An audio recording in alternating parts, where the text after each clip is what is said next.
In this video, we'll talk about the guidelines for your informative speech. Here is the week of when you're giving your informative speech, and you will find the guidelines by clicking on this hyperlink. The length is between 3 and 5 minutes. It's okay if it goes a little bit over 5 minutes, but we don't really want to see it under 3 minutes. We want to have it well developed. Then we have goals, description, and guidelines. The first one is to narrow down your topic, make sure it's not too broad. For example, you say, I want to talk about flu, and my main points will be causes, symptoms, and treatments. Well, remember, you have only about 5 minutes, and all those 3 subtopics could be in itself very broad. Instead, maybe focus only on flu treatments as your main topic and talk about supportive care, self-care, and medication as 3 main points. The biggest reasons for this guideline is, remember that your purpose is to enrich your audience knowledge. The purpose of this speech is to tell your audience something they don't know yet. When you start talking about causes of flu, we kind of know what it is, right? Symptoms, tell me somebody who hasn't experienced symptoms of the flu. And the same with the treatment. So if you just briefly go over them, the listeners as a result will be overwhelmed because the topic will be covered superficially and there'll be lots of listing. That's why we want to go in depth. We want to narrow down our topic, and that will help to narrow down main points. Main points will be very specific, very narrow, and as a result, you will provide your audience with new, interesting information. Does it take more research? Yes. More effort? Absolutely. More time? Yes. But that's the goal. Next is choose 6 different credible sources to design your speech.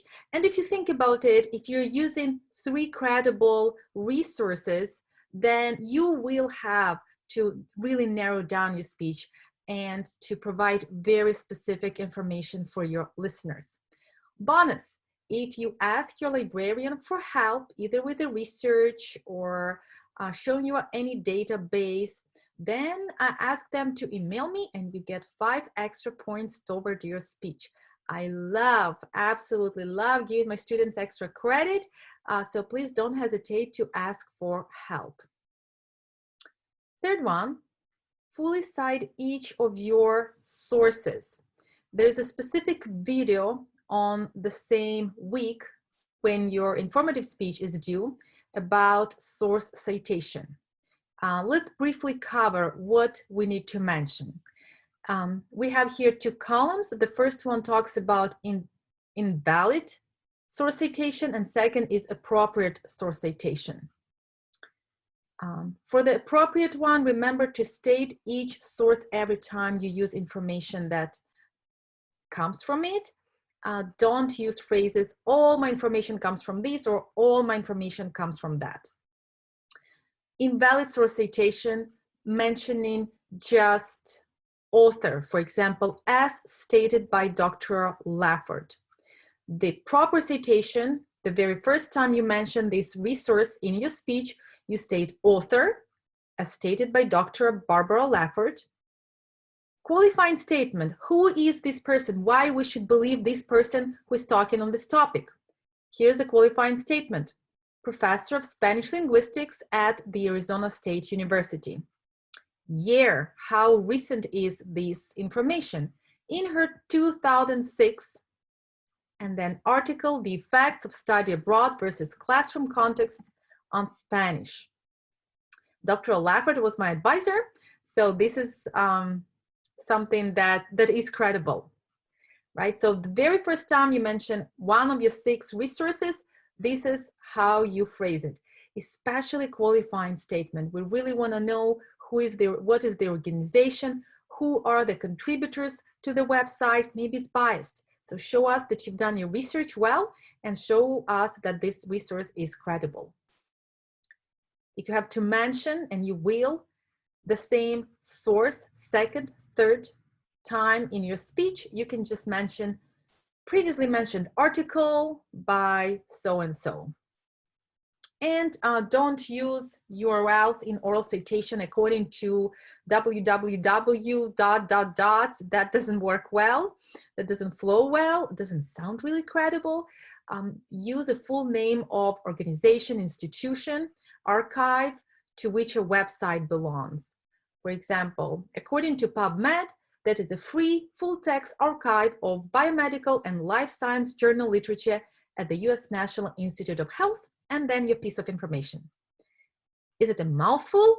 Absolutely. It's a lot of information, but believe me, it doesn't sound really overwhelming when you start telling that. When I listen to you, basically you'll be reading that from your note cards. When I listen to you, what I hear is that you've done your research well, and this is something very interesting. This is interesting archive, interesting organization, it's interesting author, and I really pay attention to that, and it boosts your credibility. So please mention your sources fully and completely. Number 4, avoid listing facts, avoid listing events, avoid listing dates. Guess why? It gets overwhelming and it's really hard to remember.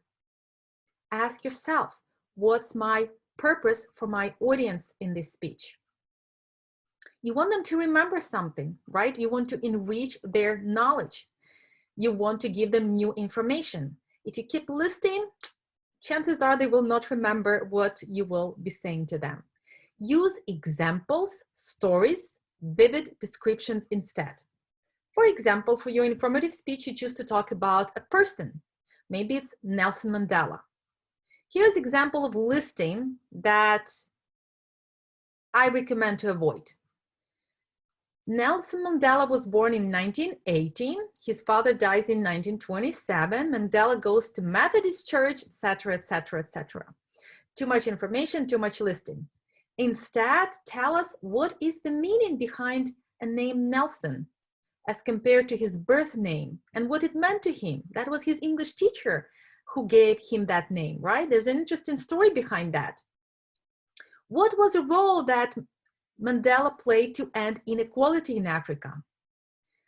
What is the story behind how he became a famous prisoner, spending 20+ years in prison?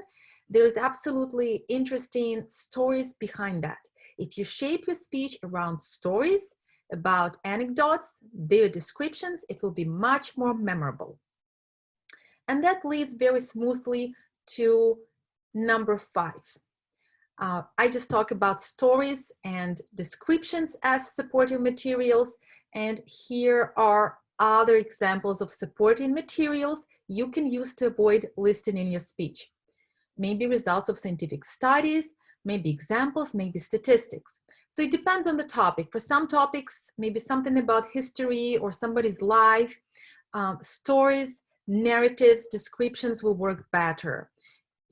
For some other topics, maybe it's results of the studies, statistics, some numbers, some examples would work better. Maybe a combination, the more the better. For example, if you just say that exercise reduces anxiety, this is not a new piece of information for us, right? You can say that and then you provide a supporting material to back this statement up. You will say, a study on the exercise and anxiety was published in PubMed. That is a free full-text archive of biomedical and life science journal literature at the US National Institute of Health. That's your fully cited source. You mention it for the first time. This study involved over 19,000 participants in the Netherlands. You show a magnitude of the study, sample, and then results. According to the results, participants that were doing an average of 240 minutes of moderate exercise per week reported less anxiety compared with those who did not exercise. right? Now you're talking about exercise reduces anxiety in a totally new light by supporting it with a credible result of the study as a supporting material. As you deliver your speech, please make sure how you use your note cards. Remember, in this class, we practice extemporaneous delivery. That means delivery from an outline. We're not reading from manuscript where word by word everything is written down and becomes very boring, and it creates the same pace for your speech. And we're not memorizing it either, because it's basically the same result, because the pace will be the same, and it's really hard to memorize all those citations from all the 6 sources. So make sure to be very clear how to use your note cards, and remember to record your speech at a full height so we can see how you use elements of physical delivery, your body moves, your gestures to support the message that you're trying to get across, and how you're actually handling your note cards, how you're holding them in the hands and how you're using them, and make sure it's clear that information comes from your note cards. If you scroll down further, you will find informative speech rubrics. And here we have category of audience engagement, speech organization, physical vocal delivery, use of supporting materials, language, and credibility. And this is something that is already familiar to you from our previous assignment. So that was briefly about the informative speech guidelines. If you have any questions, please reach out, and I'm also very happy to brainstorm your speech topics, so don't hesitate to contact me. Take care.